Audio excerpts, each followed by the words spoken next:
শীতের রবিবার উপস্থিত হলাম আলিপুর চিড়িয়াখানায়। চারিদিকে ঠিক ঠিক করছে মানুষজনের ভিড়। ঘুরতে ঘুরতে চলে এলাম সাদা বাঘের এনক্লোজারের সামনে। রীতিমতো ঠ্যাং তুলে ঘুমোচ্ছে সাদা বাঘটি। সাদা বাঘের এনক্লোজারে একটা অদ্ভুত জিনিস নজরে এলো, যেটা দেখে বেশ বিস্মিত এবং চমৎকৃত হলাম। যে ঘেরাটপের মধ্যে সাদা বাঘটি রয়েছে, সেই মাঠের মধ্যেই চোখে পড়ল একটি বেজি। মাঠের মধ্যে একটি গর্ত থেকে বেরিয়েছে বেজিটি। গর্ত থেকে বেরিয়ে দূর থেকে সে সাদা বাঘটিকে দেখছে। আপাত মনে হলো এই গর্তটিতেই তার বসবাস। বাঘের টেরিটরির মধ্যে কি নিশ্চিন্তে সে আস্থানা গেড়েছে।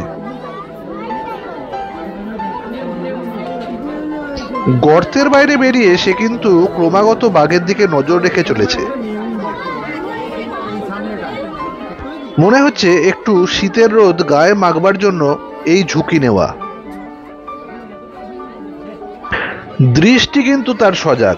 দু পায়ের ওপর দাঁড়িয়ে বাঘ মামা জাগলো কিনা সেটা কিন্তু দেখে চলেছে।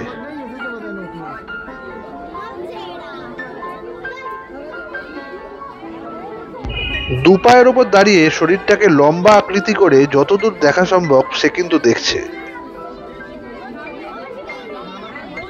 বাঘ মামার কিন্তু কোনো হেলদোল নেই।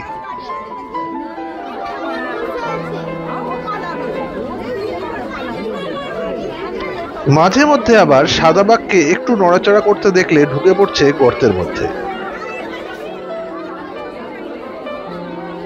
আজ চিড়িয়াখানায় যারা টিকিট কেটে ঢুকেছে তাদের জন্য এটা কিন্তু একটা অভিনব প্রাপ্তি।